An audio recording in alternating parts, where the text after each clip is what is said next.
The hardest part was actually not having my mother right there to tell me, don't do this, you know, not having her, oh, I want to go to the show or something, mama, can I have some money? Like, the hardest part was having to do everything myself and not having nobody to look up to and ask them any questions. I had to figure everything out the hard way. I could never see myself at 18 going through what she's going through and still coming to school every day, working every day with no hesitation.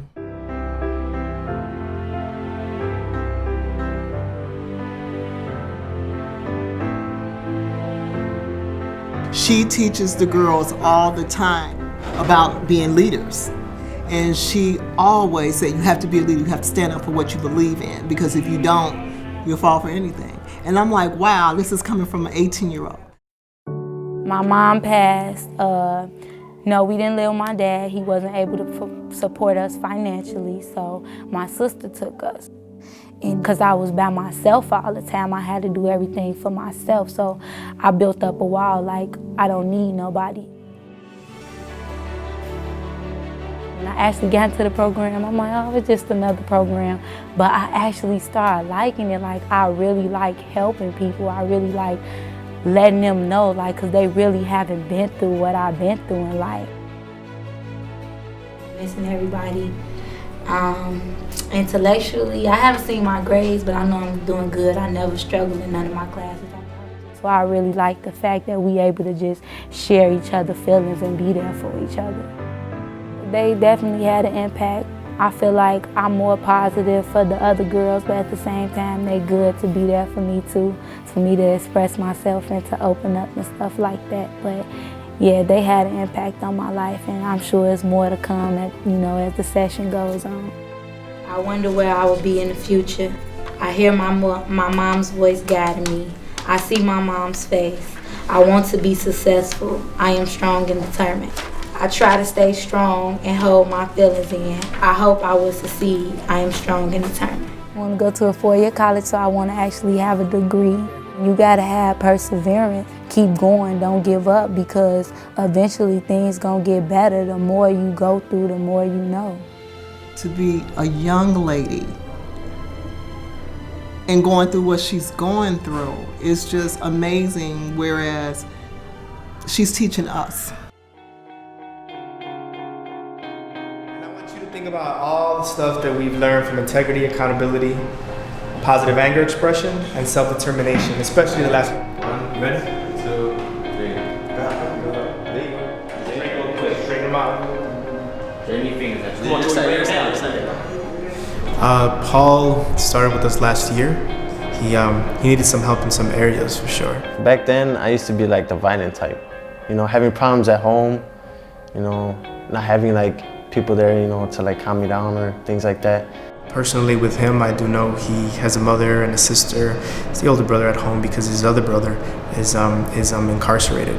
I know that's something that he talks about a lot in the groups. I actually look up to him, and still to this day I still look up to him no matter what. I mean, people might say he's done bad things and stuff like that, but I mean, if you were me in my position, you would understand. I think more than anything, he looked up to him a lot. More than anything, he was his older brother, so he felt like he wanted to emulate him in so many ways.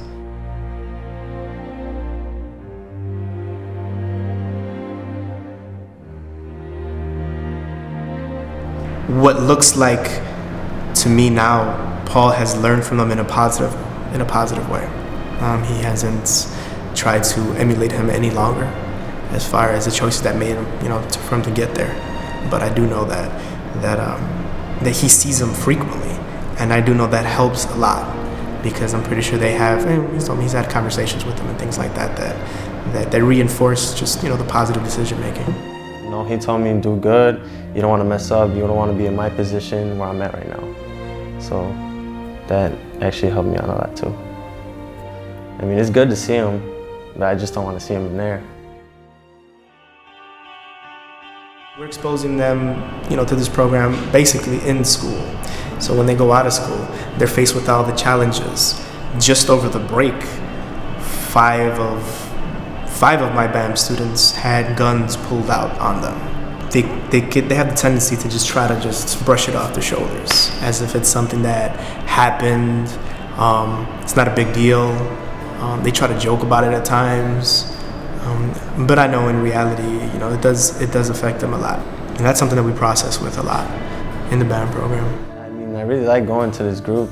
I mean, it's helped me out a lot. I'm pretty sure it helped out a lot of other people, teaching us what's right from wrong, and like what to do in a situation that needs to be handled. I learned to like talk about things instead of taking it out, like with yelling or any type of anger. Being able to express our feelings to the whole group without, like people talking bad about you or stuff like that. But yeah, I really like it. Stop, you got it. Congratulations.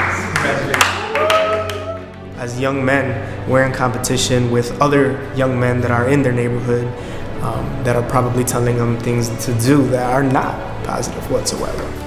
You can talk about, there's students that go to college and that were never on track, and those are great successes. But those small, short-term, individual, successes, I think, is what puts a smile on my face.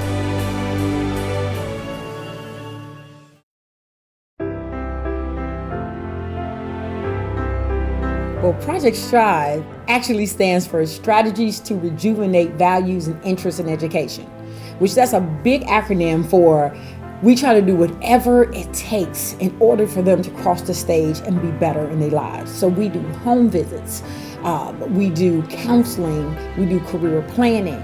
So how often do you come see Miss Wright? Often, every day. Every day. I've been in Strive for 3 years now.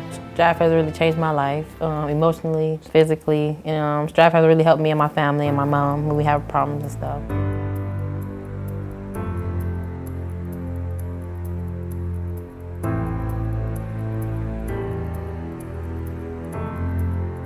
When Tina was going through her hardship, she kind of said to me, who cares about waking up? I don't want to wake up till next morning. Like, what's the big deal? I was stressing every day. I wouldn't eat.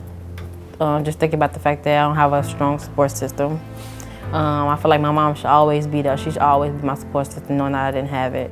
It was more than just me coming in, talking about her career plan. This kid really needed some support, major support, in order to help her want to wake up in the morning. Like, I need help, because the main person I was looking for was my mama. I needed my mama at the moment, and she wasn't there. I've been in her shoes. I've been in places where I didn't want to wake up. And I seen how a youth guidance worker came to me 20 years ago and said, what do you want to be when you grow up? And I had no idea. And they gave me the opportunity to say, wow, I can become something. Well, after high school, I really do plan to join the Army full-time. Well, while in the Army, I can also attend school. I got a feeling that my computer engineer is going to turn over to computer science, and it's going to just all come as one. I got a feeling I'm going to have my own company, like my own computer company, and everybody going, I need your help at this. I'm like, oh, well, come on in. I wish that Katina will continue to understand her value and her worth. I want her to take what I've given her in these 4 years and transform not only her life, but other lives that she touched. I want to be an Army wife. I want to have kids. I want to have a husband who's in the Army too. Like, I won't be able to, say that, I'm a proud mother with kids and a husband. To see her smiling and laughing and want to have a family and want to create this better life for herself and know that waking up in the morning means I'm alive, that's profound.